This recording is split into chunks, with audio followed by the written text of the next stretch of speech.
My name is Rachel. I am from the United States, from Texas. My university had a teach abroad program actually for China. So I came to China. Yes. So I actually got a job offer through my Instagram.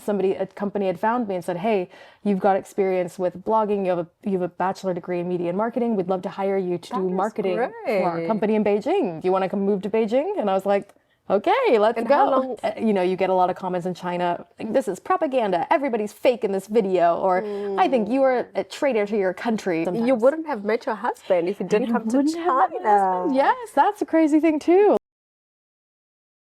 Hello colleagues, welcome back to Career and Corporate Hub. Ngadzina Nipikodani Hlatswayo, and we are continuing with our season 3, touching or rather interviewing people that are coming from, that are working in outside of their home countries. And today I've got Rachel from USA. So Rachel is currently working in China, and I'm sitting with her. Rachel, welcome. Welcome to Career and Corporate Hub podcast.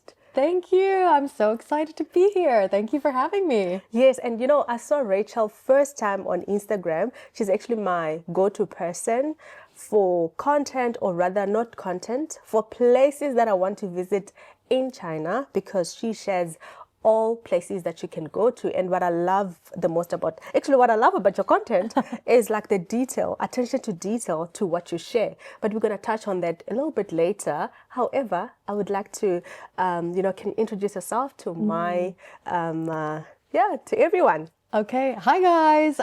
My name is Rachel. I am from the United States, from Texas. And I moved to China almost 10 years ago in 2015.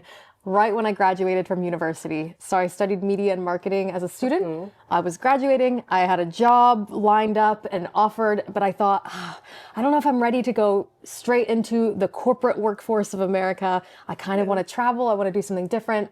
So I came to China.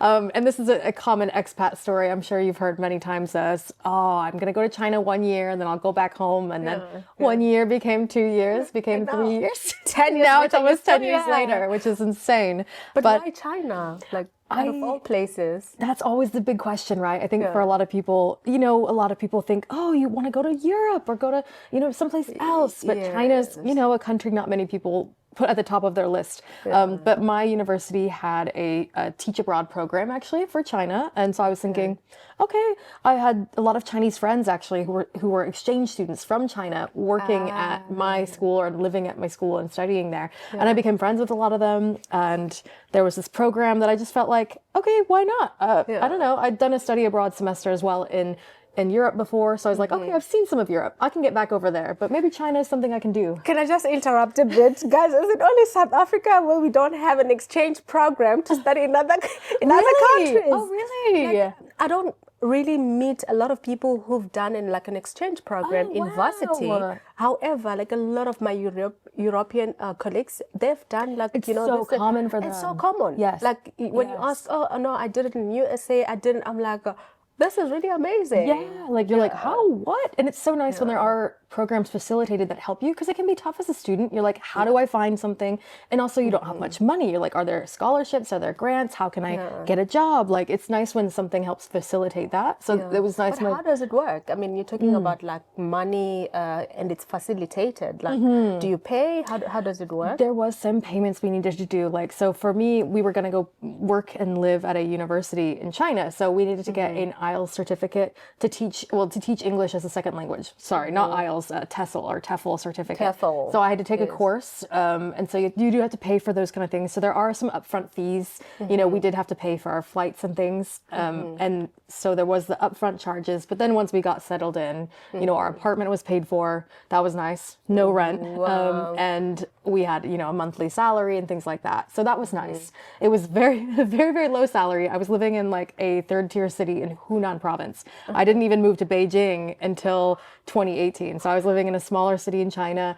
But the cost of living was very cheap. I didn't have to pay for rent. So I was still able to save money and travel a lot my first 2 years in China, living in Hunan province. So that's great. it was great. It was a great opportunity. And that's when I started also Rachel Meets China, my travel page and my travel blog. So I bought a website. I started blogging, started sharing on Instagram, and kind of snowballed from there. Yeah, and I mean, growing up in USA, how was it like? Like your childhood to you going to university, choosing to study media. How was it like? Yeah, so I was born in Virginia, then I moved to Texas at a very young age. But it's interesting in the States, I think you'll find that everything is very regional. Living in Texas is very different than living in California or living in New York, kind of like China or like a lot of other places. It's very different. So like growing up in Texas, it's a more conservative state, a very religious Christian state as well. And so that was kind of my background and upbringing is going to church. And I had a very, it was a nice childhood though. Like I had 3 sisters, so there's 4 of us girls, and that was quite interesting. But yeah, I've always been interested in writing. I always had journals as a little kid. I got my first camera when I was in middle school, and I was just like one of those point and shoots. So I was always really excited about that. I would always take it out. I would, back in those days when Facebook first started, you'd put like all your photos on Facebook in a giant album from one night, and you're like 300 photos with the funny like album title names. I don't know. A lot of millennials would do this at the time. You'd put the stupidest title and the greatest night out ever, and like 500 pictures of your friends' faces like this. But I always loved doing that and just sharing stories, sharing media. And what I'm getting from this discussion is that content creation has always been your passion. So which makes it fun when you do it. Absolutely. Yeah. That's the root of it too. I would advise anybody thinking about being a content creator or what does that mean? Like for me, it started with, I just want to document my life, share my memories with people. Like it's a special time that I think it's a really cool way that you can market. So before content creator was even a phrase, it was like I was writing, I was blogging, I was taking photos, and it's cool that content creation can kind of encompass all of that now. Yeah. And which university did you go to? I actually went to school in Arkansas, and it was a school called Harding University. It's actually a Christian school too. Yes, so that's interesting. Are you still a Christian? Yes, I am. I think it's a very different, maybe different than how I've grown up. I kind of have my own spirituality with it. Okay. That school, it was a good school. It was just a very conservative Christian Church of Christ school though. So that was an interesting change for me. Even like growing up, I didn't go to a Church of Christ school or anything. I just grew up non-denominational. Christianity in America is another big topic as well. There's so many different denominations and different kinds of churches you can go to. Yeah, definitely a topic for another day. Yes. And now let's talk about, you moved to China, not really sure what you're coming to do. You knew you were coming to explore, and then where are you now? Like, or rather, like when you started really working in China, how did that come about? Yeah, so after I got my TEFL and was placed here, I was teaching at a university, and I've enjoyed it a lot. I was teaching 18-year-old students who were English majors, so they could talk with me and introduce a lot of China to me, and we felt more like a friendship, to be honest. It was a really nice way to introduce myself to Chinese culture, and my friends were really helpful and supportive and showing me around and helping me learn about Chinese things, and that's what's made me want to stay longer, I think. But after 3 years of teaching, I'd been also making my blog. I traveled so much. I started traveling solo a lot, and I found I really loved that. So I would just book trips by myself, take weekend trips,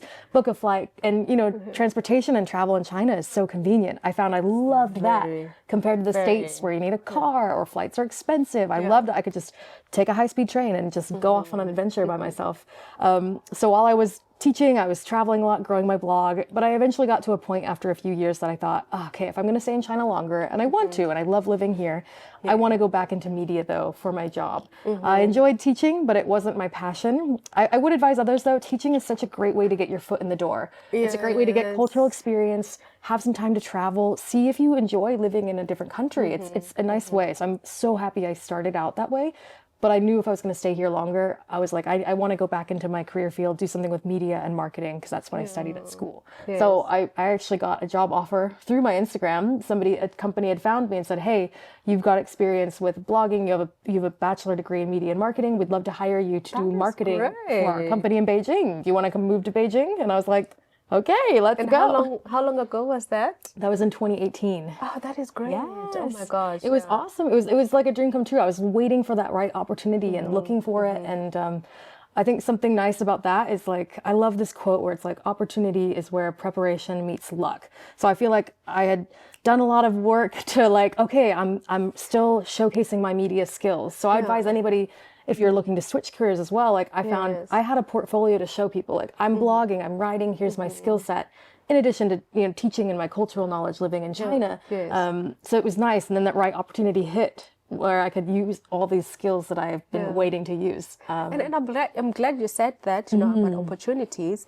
I've had I do career counseling, and I've had some people who would, they've been unemployed, like they've studied media. Yeah. They've been unemployed for like 2 to 3 years, but they're not in the media. They're not doing anything about media. So it's like, then how is opportunities or how are opportunities going to come to you? Yes. So now I'm glad that's basically it found you where, your passion was. Yes, absolutely. I do think that's a hard thing, right? I felt lucky that they reached out to me, but I think that I was also putting a lot of work in to showcase, I want to put myself out there so I can be found. A lot of times people are like, you're waiting, you're like, I hope somebody finds me and hires me and gives me a job. But sometimes you need to showcase and put it out there first. Like, I'm going to start my own website, or I'm going to start taking photos. I'm going to make a blog or a vlog, or especially in the media field, I think there's the cool thing about 2025 and where we're at now is there's so many ways you can start small to even get your foot in the door and showcase your media skill set. And you must look at how people are growing in front of you. I'm like, guys, you see people growing like from 0 to like Insane. very far. And you're like, oh my gosh, what just happened? I saw you with nothing and now you are here. Yes. So yeah, putting in the work definitely is something that I believe in. And I believe also in like having a vision board where I put in everything that I would like to achieve. And the universe. The universe opens up, like you find that some stuff they just happen without you even like being. I mean, we're always intentional. We're definitely always intentional, but not necessarily going to look. And then something just comes up, and you're like, oh my gosh, this is what I wanted. Absolutely. Yeah, and it's the same with me with like my radio story. I had put on my vision board that I'm going to get a radio interview, and then somebody came to me to say, hey, I would like to feature you every Monday on Career and Corporate Hub. I was like, okay. Look at this, which was really amazing. I like what you said about vision boarding as well, and just you're setting this intention. Every year, my husband and I, we do this thing called Yearly Compass, and it's awesome. It's like, we do it in December, and it asks you everything from your past year, like January, February, March, you're separating things into boxes though. It's like what happened in your career life and what happened in your professional life and personal life and friends and hobbies and mental health and all these different things. And then you look forward at the next year and it's like, what do you want in those boxes for your next year? And it's a really nice way to also break down parts of your life. Like professionally, what am I hoping? Do I want to get a feature? Do I want to try a new job? Do I want to get hired? It's a nice way to kind of set those goals for yourself and think about it. I think sometimes you're so busy that you don't set the time to think about it. So true. And for me in December, I do a checklist to what I wanted to achieve on my vision board. Did I achieve where I am? What is it that can fall into the following year? And really, you get to realize that you've done a lot, but because you're so busy, it's like, I'm doing nothing. You don't see the progression. You don't see the growth when you're like busy, like all the time. And what system do you use when like saying that you've got like what you create with your husband? It's called the Yearly Compass. It's a free, like you can do it digitally online, or you can download it, print it out, and do it yourself. But it's free. It's just a website. I recommend it to all my friends every year because I think it's nice. You're so right. Definitely. I think it helps when you look back and you're like, oh, I did do a lot. And we've done it several years now, where you get to see, oh, I set this intention at the beginning of the year, and look at what happened. Maybe it's slightly different than I expected. Maybe it's better than I expected. Something happened with this intention I set out to do. And talking about that, I look at myself now. I'm in a new job, and I had like 3 months as like a mark that I must be at a certain level, and sometimes I would wake up with panic attacks, thinking that am I going to be good enough in the job? Am I going to be able to achieve this? Because like my job previously, I was excelling, and now I'm moved to this new role where I still want to be, like excel at the same time. Yeah, very. But when I start, when I write everything down and tick what I've done, it's like it really calms me down. So I'm glad that you mentioned that. Yes, absolutely. It's nice. It's a little self-validation for you. You're like, I did do. Look at me. Look, I did that. Yeah. And so now with social media, let's talk about your career in in media and marketing. how does that work now in the company? Like, what do you do exactly? Yeah, totally. So after I'd moved to Beijing in 2018, I was working with them for a few years till COVID hit. Then COVID was a game changer for the whole world, right? Well, But I'd been still growing my social media during that time, and then my current company that I was working for shut down during COVID, and I was like, oh no, that's a scary thing, because you're like, I'm in a different country. I just started dating my boyfriend, now my husband, and I was like, I don't want to leave China. So what are my options? And luckily, I had a few friends who worked at a few different media companies here, and because of my my degree and my background in media, and also my own social media, it was a great portfolio again to show them, hey, okay, we'll hire you. So I actually got hired. It was in 2020, summer 2020 or end of 2020, and I started working for CGTN, which is China Global Television Network, and it's an international department of CCTV. So it's one of the big media companies here in China, and I work with the CGTN Culture Department, and their focus is travel, culture, food. They really focus on these kind of aspects and showcasing them, especially for an international audience. Yeah.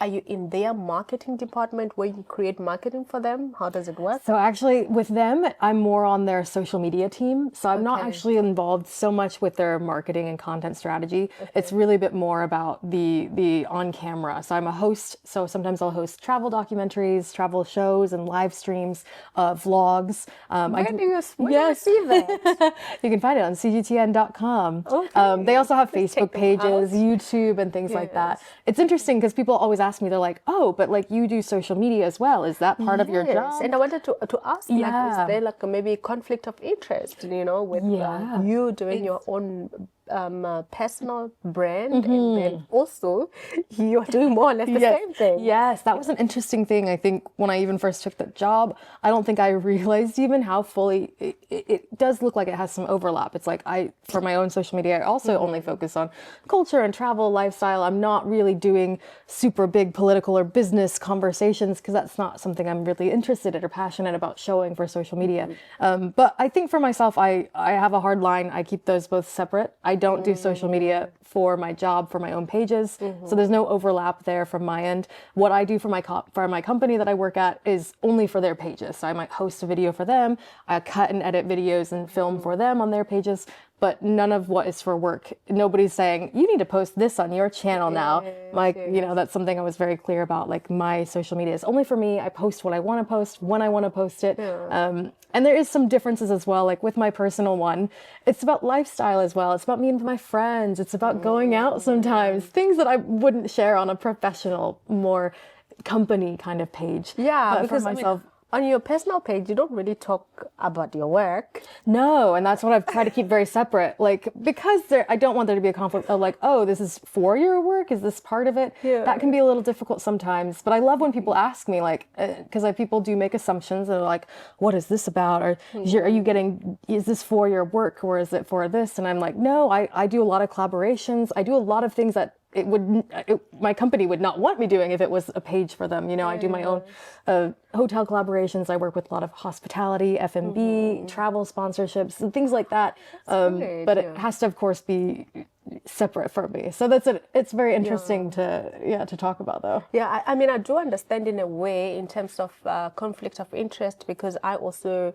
like a brand. I was also a brand representative for a company that I worked for previously. However, there were like a bit of a challenge in terms of, at work, because I post a lot. And posting a lot does not mean that I'm a browser, on social media. I'm like more of a poster, not a consumer, Yes. And then it would be sort of like a conflict of interest in a way where my manager would think that maybe I'm spending a lot of time on social media. Yes. And then, so that's how, like, for you, where you like doing more or less the same thing, how does it affect your work? Like, it has never affected your work as well? Maybe just in general, where you've got some questions? Yeah, I think generally, like, since I was clear with, like, hey, this is just for my own social media, this is not for work.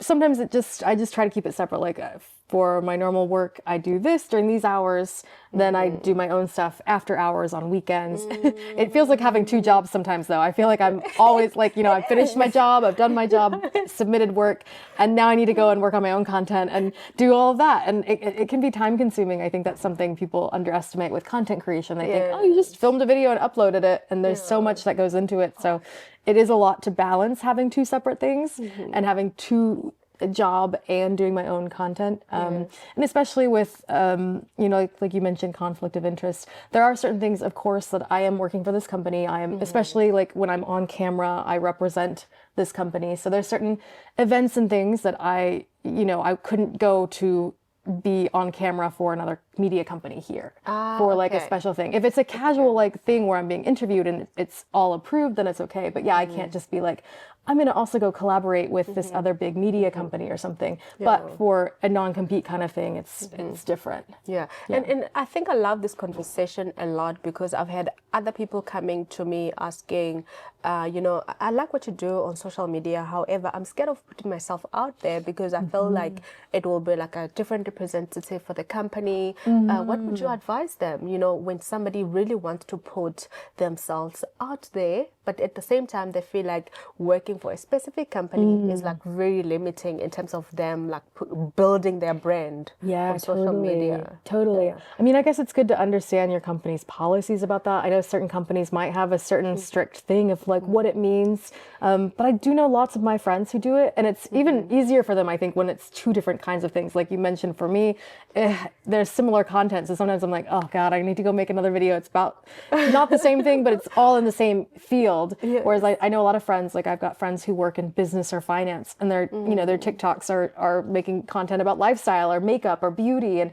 I think for them, it's nice when there's a very clear line as well. And I think especially if you're a bit nervous how your company might react or something like that. I have friends who keep things private and separate as well. They don't like go tell all their work colleagues about it if you're trying to grow something to see if you can do it without judgment of like, oh, you think you can be a TikToker now? Look at you. I think there's a little bit of, there's a little bit of like, oh, you're trying to be an influencer now. I think that's an interesting thing as well when people start seeing that you're making content and they have some assumptions of like what that is and what that means. Like, But at the same time, brand building on social media, visibility on social media can also, boost your brand also at work, depending on what you put out there. Because I look at myself, I built a lot of confidence on social media when it started like very small, building.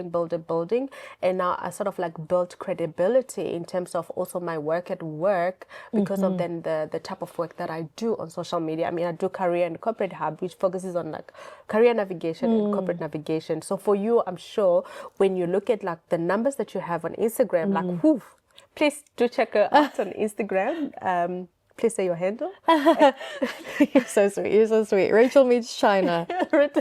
Rachel Meets China. Yes, I'm also going to put it on the screen so that you follow her. Beautiful content.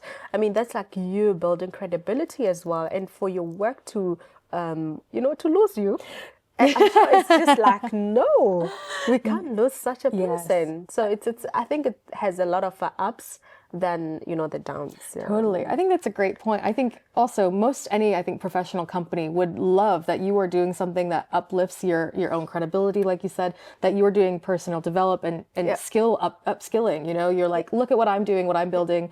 I'm a very credible, trustworthy, reliable source that people are coming to me now. And it can, I think you're so right, it can build your work relationship as well. Like, you're like, look at this, look what I'm doing. Like this company is lucky to have me and what I'm doing, like that's a good way to look at it. Yeah, just requires a lot of confidence, and I think that's where you also build confidence. 100%. Where did you get your confidence from? Talking about that, 100%. That's so interesting. People ask me, did you always want to be a vlogger or on camera? But actually, when I started with media, I did study marketing. I was studying writing. I was studying more photography and blogging kind of stuff. That's what I was mostly interested in. Back in 2015, social media was totally different. It wasn't about short form video content like it is now. It was more about writing and those kind of skills that I'd been doing for years and years. And then so I started a blog, I started doing Instagram with some photos. But for me, stepping into video was actually a bit of a different thing. Like, I'm not a shy person, but it is different when you're like, okay, this camera's in front of my face now. Like, and you get there is a little bit like, okay, how do I look? And what do I want to do? And do I want to be somebody who talks to the camera, or do I want to showcase my life in a certain way? You start, that was a new thing that I had to figure out. And I know that's what a lot of people nowadays are like, I don't know if I want to be on camera that much. And I don't know if I want to show so much of my life. And how do I do it? And how do I feel comfortable and lose some self-consciousness around filming myself in public? So that was something I also had to learn. And it just took time. It was something where just repetition of me like, okay, I'm getting more comfortable in front of the camera. And especially for myself, I enjoyed that I could bring my own style. I could be casual. But it could be done in my own way. So I think that's another way to grow confidence, I think, is when you do it more and more and more and more practice, you find your own style that makes you feel more comfortable, instead of trying to force yourself to do something like, oh, I saw this TikToker and they're very successful doing that style, I guess I need to do it that way. And then you look uncomfortable. Like, and when people they can tell when it feels uncomfortable or not authentic or not you. So I think there's a lot of openness to try out what feels comfortable for your style. I really love the way you do it. Like, you start, here are things that you can do during summer in China. And that's what I love about your content, that you also share what is relevant during a specific period and which spots is to go to. So it's like really amazing. Oh, You're doing really amazing. And with us talking about brand building, I mean, now when you're on social media, the question is, you are an influencer. How do you feel about that? Because like you've got work, and which is another question that I ask myself, like, where does she get time? I'm asking this. I would like us to talk about time, because people ask me about time, and you're also like very, very busy, that you've got like a full-time job and also, on social media much as well. So, like, what do you think about being called an influencer? Are you an influencer? Ooh, so many things. I guess it depends how it's used and spoken about. I do think that nowadays there can be this negative connotation about influencer. There's some judgment of like, oh, are you an influencer? But then the other people who are like, no, yeah, okay, that's what we're calling it in today's terms. That's what it is. I guess for myself, I don't personally call myself an influencer because of that. It feels like when I say it about myself, it's like, I'm an influencer. And I don't know. And because of that weird connotation sometimes, I would maybe more say I'm a content creator or a travel blogger, which can kind of encompass those things that I feel comfortable calling myself. But when other people do it, I think it's fine. Especially when it's done in a nice way. In China, they have a phrase like KOL. So I really like that. Actually, it's like a key opinion leader. And it's like emphasizing a bit more, you are an opinion leader in this certain focus or area. And I think there's a nice level of respect there, I think, around that. Of like, hey, you've got a lot of skills or knowledge around this, or you've got a certain niche audience who's really engaged in following you because you talk about this or you know about this. And you are leading this topic in a way. So I kind of like that as well. Like, so in China, when they say KOL, like, are you a KOL? And I'm like, okay, it sounds cool. Yeah, and it's a nice reflection. Yeah. So I like the word K. KOL.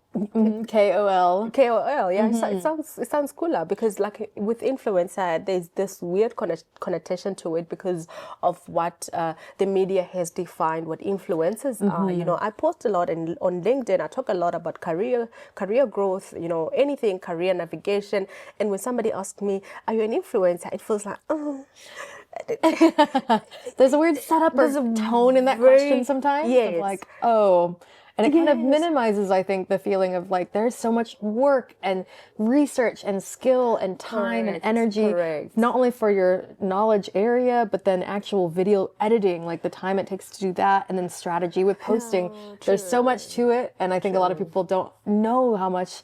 Maybe this is just my experience as well. Maybe some people are very successful just posting something, posting whatever. And I don't think so. When you look at the content on Instagram, those videos are very much curated. I mean, I'm scared of Instagram because of that, because I feel like sometimes it lacks a bit of authenticity. You know, everything is so much curated, like the quality, and I'm just like, I'm so scared of it. And I love TikTok because you just go as you are, and you know, you don't have to like put makeup and but yeah, and so moving on, what do you love about China? Yeah. Ooh, what do I love about China? I mean, there's so many things, right? Like I've stayed here for 10 years. So a lot of people also ask me, like, with your content, you're showing like a lot of tips and it's generally very positive. Like, aren't you going to share some negative things about your life here? But the overall thing is, if only thing I shared was negative things and that was all my content would be about, I would ask myself, like, what am I doing here so long? If I'm miserable and I'm not enjoying, that is true. And this is not my home country. I could choose to leave if I want and go back home. But overall, there's so many things I love about China, which is why I've stayed so long. And a few of those things would be just the cost of living, the work-life balance is really nice, you know, even though I choose to have like 2 jobs doing my social media. For yourself, it must be nice. But it's nice because I have opportunities here to do different things. I love that, especially living in Beijing, it's such a mix of international life and Chinese cultural things. And I love that I'm living in a country that has such a rich cultural heritage and background that, you know, you could be like in Sanlitun downtown, you know, going to a cool bar or a trendy place or international restaurant. And then, you know, you go a little bit west and you're like, oh, I'm at the Forbidden City. Like, what? What's going on? And it's cool that you can have this mixture of culture and life and modern things. And yeah, I just really love being here. I think it's such an interesting lifestyle. And I like how you explained that, you know, people say you're probably like creating a propaganda. I've been here for like, I think 7 months, and really there's a lot that I love about China. And I wouldn't see like few negative things that maybe they make me not love about China, maybe just because I was not born here. But for the people that are born here, you know, it's normal. And then when they come to my country, they might find that some things that are happening in my country, it's not like normal to them, because then it's not their culture. But to be honest with you, there's just a lot that I love, and yeah, I do agree with you. I do agree 100%. With you. I think it's like when you approach going to a new country anyways, it's like, yeah, this is their country, their system, their way of doing things, their culture that maybe it's very unfamiliar to me, but and it's a different way of life, but if I'm open to it, maybe it will show me some interesting things. And I found it interesting moving even from the States to China. A lot of people were like, oh, why China? It's so scary. Like, is it going to be like super rigid and everybody's in straight lines and wearing the same thing and you can't laugh or you can't go outside? And somebody asked me, do they even have Wi-Fi there? I was like, what? But it's so funny. I hear the same thing from some of my Chinese friends about America. They're telling me, they're like, oh, what's it like there? And is everybody getting shot every day? And is it safe? And it's so funny, these concepts that we might have about their countries. But when you take away some politics and you just look at it through the lens of people, what do they do? How do they live? We're all trying to have a job and go to work, provide for our family, have fun, go out to nice places sometimes. Like, you want to have that, you know, lens sometimes. You wouldn't have met your husband if you didn't come to China. Yes, that's a crazy thing too. Like, I never imagined How did you meet him? So we met here in Beijing. We met in 2020 during COVID, or actually not 2019, right before COVID. And we just met at a Beijing French bar. It was called Café de la Poste. Any Beijingers might know that.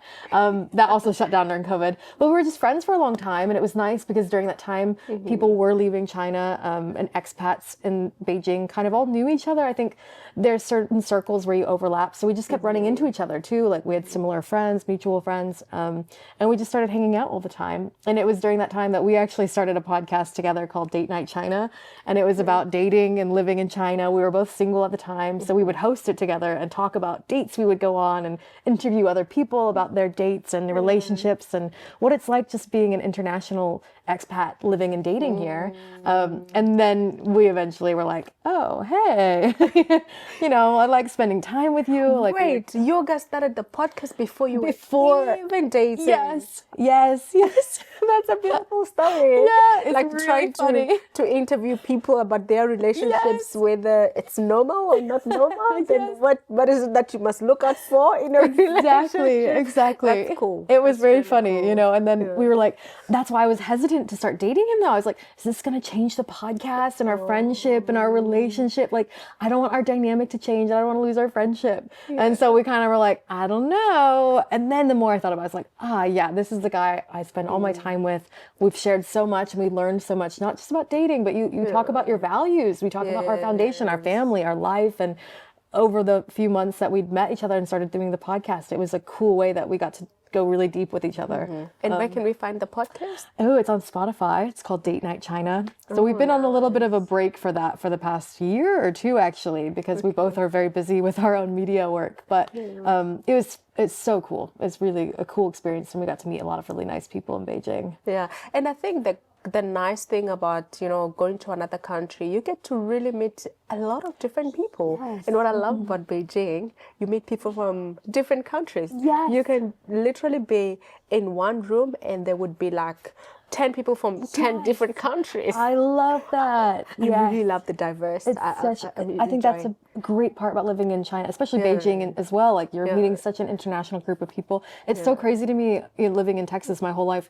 I didn't meet somebody from South Africa till I moved to China. Isn't that crazy? Isn't that the craziest thing? And now a lot of my friends are South Africans. You guys are here everywhere. It's amazing though. I'm like, how did I never meet somebody from this kind of country, from this place, or that? And it's so cool in Beijing. You're just constantly exposed and introducing and meeting so many people from all around the world, and it's amazing. Yeah, it's actually my first time meeting Rachel in like face to face, and it's very, very soothing or very, I don't know, like you somehow relatable. It's like I've known you like for the longest time. Yes, I've been following you on Instagram, but at the same time, the accent, you know, when you meet somebody with like a normal English accent, I mean, by saying normal, I mean like you'd have the Chinese English accent where you like have to listen very closely to really understand what they're saying, or Indian accent or German accent. That is my life actually for every single day. Yes, my colleagues are like, you know, come from different places and the accent is like really different. Yes. Like we're all speaking English, but we're speaking it in like,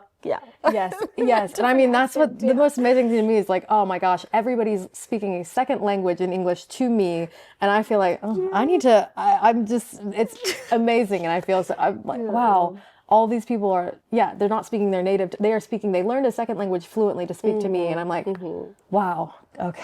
It's and amazing. talking about that, are you learning Chinese? So my Chinese is I know, this is the one thing. I'm conversational. I travel by myself. I can go around. I can do a lot of things. But if I had to start speaking on a more professional level, like telling you in Chinese about my job, that's where I've not spent so much of my time here. That would be something, looking back on 10 years, which I didn't plan, you know, you never do. If I was going to go back and tell myself, I'd be like, do more intensive, longer language courses, because I've done the thing where I've had teachers, I've taken classes on and off, and that's been good to set up a good foundation. But I think that's something I would advise is, I've got friends who took uni classes for like 2 years, did really intense Chinese language courses that really set the foundation for them. And I feel like it's a bit hard, you know, even now I'm like juggling my job and social media, and I'm spending my time and energy doing other things that it hasn't been the top priority for me. And I do feel like it's always beneficial, of course, to learn a language when you're in a different country. I mean, I've got suppliers who speak Chinese only, not English at all. Yes. And how we navigate our, you know, working environment. Yes. That's a story for another day, but it's really challenging. And we always find, you know, a way to make it work. And sometimes we're discussing like technical things. Yes. We're discussing drawings, like the designing and stuff, and we're just like, okay. Yeah, you're like, whoa.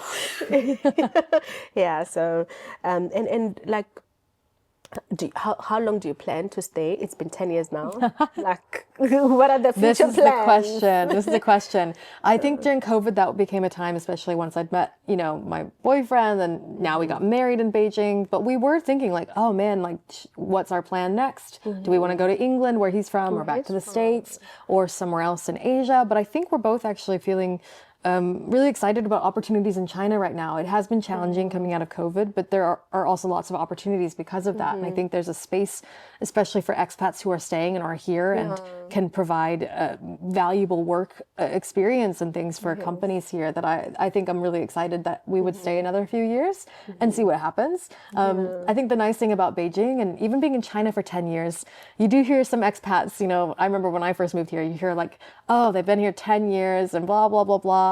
blah. But I feel like for me, there's been so much growth and development and change that that's what's made me so excited. I think if I was feeling very stagnant and not excited and wasn't feeling growth personally or professionally here, I probably would have left. But I think because I've had these different opportunities, I've done different things, like, you know, not only with my job, I've changed a few jobs, I've done different podcasts and media work, I've met so many interesting people, and even recently started this Beijing Media Network where we do different professional meetups and group events and industry activities. That there's so many things you can do here. I really hope to join us. You can come join our next one. It's really exciting, I think. So I think we'll be here for the next few years. And, you know, and talking about staying in China, for me, one thing that I can say which was positive was really learning to use the public transport. Yes. And it becomes easier when you travel to other countries. You know, when you were talking about solo traveling, I was like, I would not have felt comfortable to go to another country alone if I had not stayed in China, you know, just to be comfortable. And I mean, China is very safe. Yes, yes. I think that's a surprising thing as well, very especially safe, as a woman and going around by yourself. It's a big concern you do need to think about. There's places in America I wouldn't go by myself. Definitely. So it's nice in China that you can do that. And it gives you, again, it's about confidence too. You have this confidence like, oh yeah, I know how to do this. I figured out the public transportation. I can go by myself. Yeah, and we have you. We can just where can I go alone by myself? And then you have like nice content. I mean, now as we wrap up, I feel like I would also like to touch on social media bullying, or cyber bullying. How do you deal with that? Yeah, that's a difficult thing, I think, with anybody when you're saying, okay, I'm going to choose to share things online. You are opening yourself up to the world of people online who can sometimes be really supportive and positive, but you will get these negative sides of people who are, for whatever reason, wanting to leave the meanest comments on your content. And so for me, I kind of look at it a few different ways.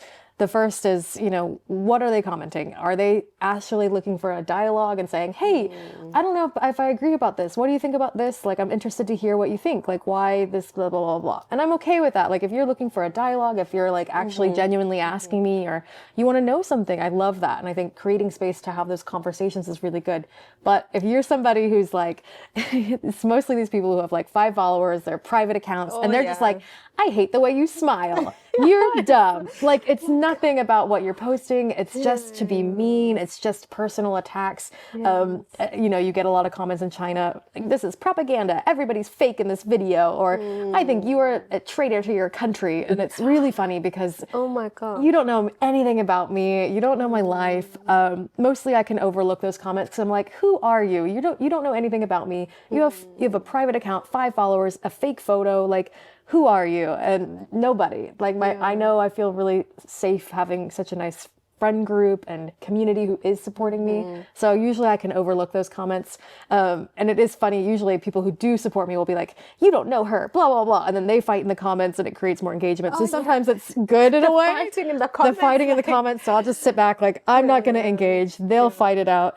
But other times you are human and you're like, it does affect you. You're like, you don't even know me. Why are you being so mean? You know, it's hard to not feel affected sometimes that you're like, why? Like, what makes you want to do this? But I have to remind myself it's more reflection on them, that they're the kind of person who spends their day typing mean things instead of just swiping. You don't have to like me or follow me. Unfollow me. You can block me. I don't care. Like, it's not going to affect my day. But if your day is spent commenting mean things online and that's how you spend your time, I feel sad. Like, that's your life. Is sad. Like, why are you doing this? What are you getting out of this? Like, but at the same time, I mean, they look at how, like, the type of content that you create and they feel like maybe it could be them. You know, they wish it could be them. So that's why they develop this anger where they write all these mean things, you know, and they're writing mean things to, you know, such an innocent person. Yeah. So it's really sad. Yeah, it is really sad. I hope that other people, if you are looking to do content creation though, like you'll find a way that keep doing it though, you know, like keep going. I think there's so much good. One of my favorite things is actually online when I see other even big creators who also share vulnerable things and they're like, you know what, I got this comment, that, you know, share the comment. They're like, look at this, like, and in some way it's like, oh, everybody feels this, even whether you're small or big, like you are being vulnerable on the internet. And it's nice to see that other people experience this as well. Even the biggest, most famous people might experience that you're like, oh, we're all people. it's okay. I can move forward and keep going. Yeah. And now, sorry.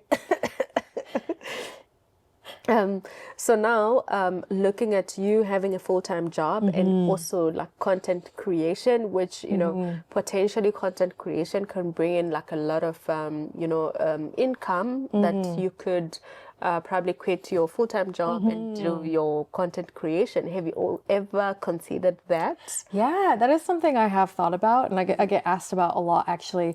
One interesting thing about like living in China is that I have known friends who, if they want to go full-time with content creation, you kind of have two options, because the thing you have to always worry about is your working visa. Like, how are you staying in the country, and how are you doing that? So like, especially for going the legal route, some friends and people I know have gone on to work and sign with MCNs, which is like it's basically a network, like a creator network, where you can sign. The company will help you find, brands to work with, brand deals. And usually they'll take a percentage of that, but they're helping connect you with it. They might help you with visa and work like that. And then I know other people who have actually started their own company in China. So foreigners can start their own companies here. And if you're at a point with, your content and with brand deals and earning income that you're like, you know what, I can just do this by myself and I don't need help getting brand deals. I'm going to start my own company in China. And I've known some creators who do that. So that's also an option that you can do. And that's especially if you're going the legal route of like, you'll get a tax number, you can issue fapiaos, you can work with brands. So that's something I have thought about in the future.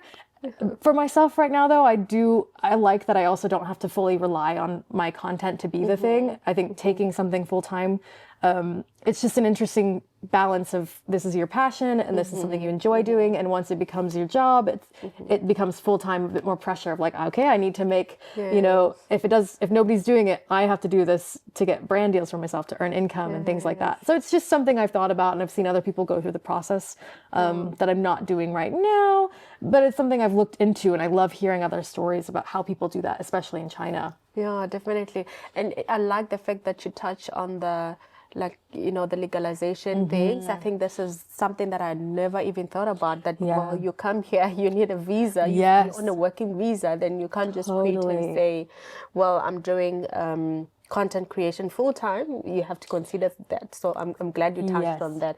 And talking about just, I look at my story on my side. I always say, like, currently I'm sort of like putting puzzles together, because I've got a full-time job where it fulfills me. I'm happy at work. I love what I do, but at the same time, I love teaching. I love Career and Corporate Hub, educating.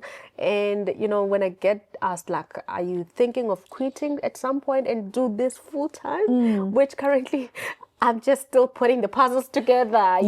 So I really get piecing things together. I totally understand that feeling. Like, and it's such a tempting thing, though. You do see people who are like, I took my passion full time, and I'm so happy. And it's an interesting thing to think about and build towards and see, because that is such a cool thing with social media and content creation. And you can do it full time. People are making their livelihood doing these things that they love doing, and it's so cool that now social media has created these open opportunities for that, and new careers, new jobs. True. It's a lot to think about.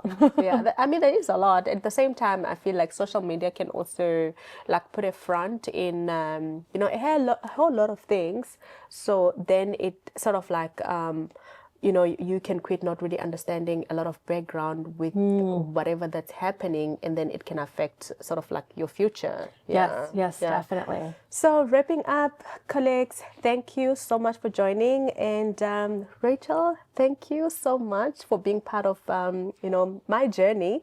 And what I love the most about this interview is there's always something that I learn out of it. And I would like to really thank you for taking your time and coming to, meet my colleagues. Yes, thank you. Thank you so much for having me. And it's been wonderful to talk with you today. Yeah, and all the best for your future. I hope soon the puzzles will be fully complete. Fall into place. Yeah. Thank you.